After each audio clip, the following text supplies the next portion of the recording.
Welcome, everyone, to the Tethys Shipyards. I am Takeshi Yamato, the Art Master, joining our host, the Housecoat Gamer. Yo.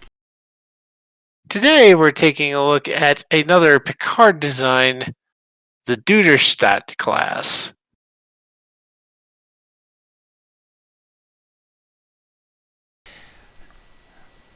Don't let the Wharton cells fool you. She's actually a sovereign derivative. You can clearly see it from the design of the saucer section. While more rounded, it does take inspiration from the Wasp class, as well, to a point, of the Pioneer, as you can see from the big pod containing the main deflector and the rear-facing subspace transmitter / long-range sensor array. Yeah. The Duderstadt is actually a post-Dominion War design, designed primarily to bulk up the fleet a little. After all, the California class suffered rather heavily during the war, and so did the subspace communications network. So the Duderstadt was designed to fill both roles, logistics and comms. Once the subspace comm network was back up and running, she was reconverted into a science ship.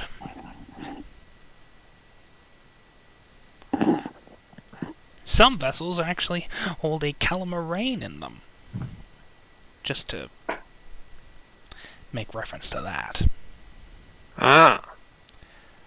There was a major refit cycle in the 2290s, which replaced the Sovereign-style nacelles with the nacelles you see on starships like the Sagan and the Constitution III, as you see here. Yeah. One notable vessel of the class is actually one of the earliest, USS Intrepid NCC 39520, which replaced the prototype USS Intrepid of the same class, which was destroyed during the Dominion War. In fact, the Intrepid class didn't exactly endure well at all. To my knowledge, there are only 2 surviving vessels of the class, one of which is USS Voyager. Yeah, didn't end well for them.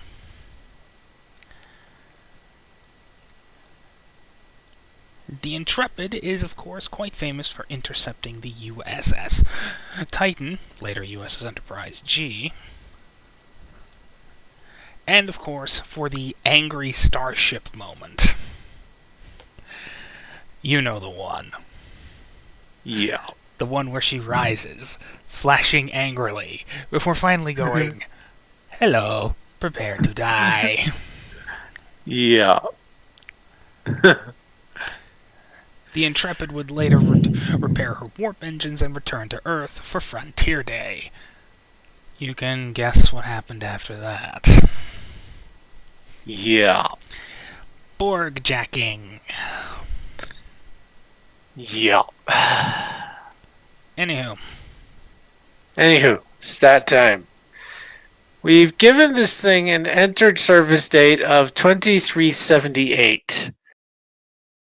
It's basically a contemporary of the Luna, which technically should have the same entered service date, even if Utopia Planitia and even the Command Division supplement book that came before Utopia Planitia says that the Luna came out in 2372. Which would really contradict registry codes. Yeah. I mean, for God's sakes, the USS Luna actually pops up in the Frontier Day thing. And you know what the Luna's registry code is? It even says it here in the book, NX8010. Because he cut out, I'm going to finish that code. 80101. Literally, the Titan is literally the second ship to come after the Luna class, the original Luna. So that says something, doesn't it? Yeah.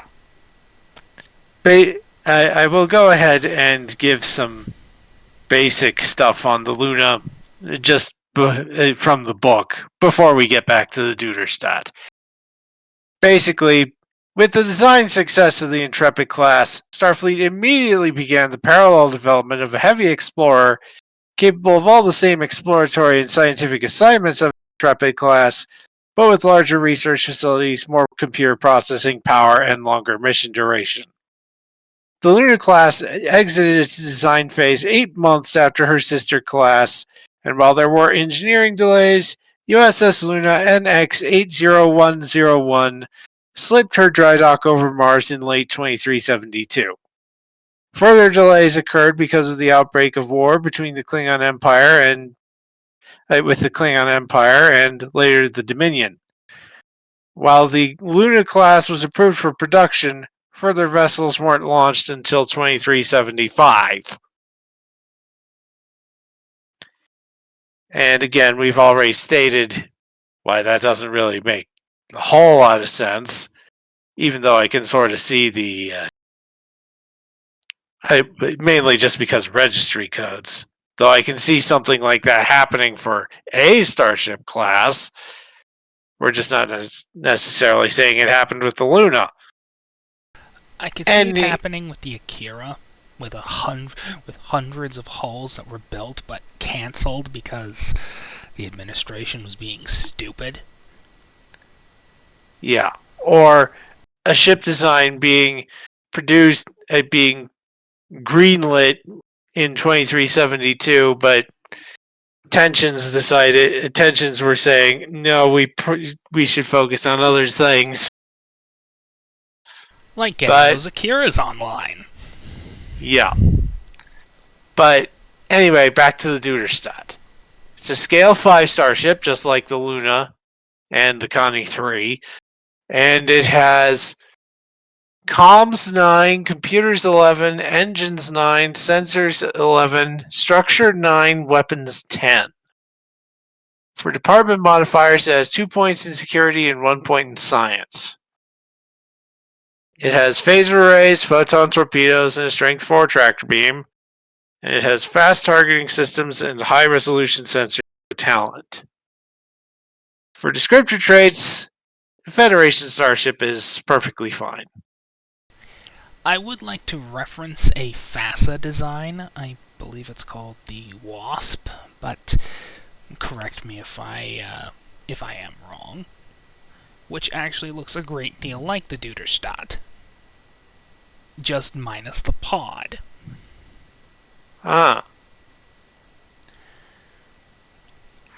In fact, the person who designed this ship, I think he actually just took that TMP FASA design and scaled it up.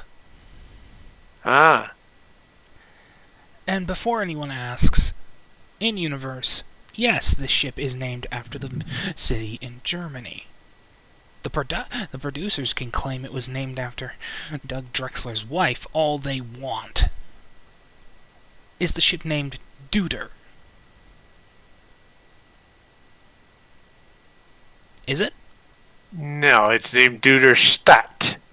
And her name is not Duderstadt. It's Duder. So, obviously, the producers are lying. The ship's named after the city.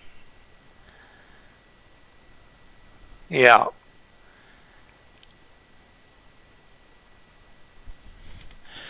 Still, you gotta admit, it does look an awful lot like a... if you filled in that area, it would look an awful lot like a... Pioneer. Yeah. That's just another way of me saying, what the hell are you people waiting for? Give us a T6 Pioneer, goddammit. Yeah. You finished the job with the original boats. Now finish the job with TOS.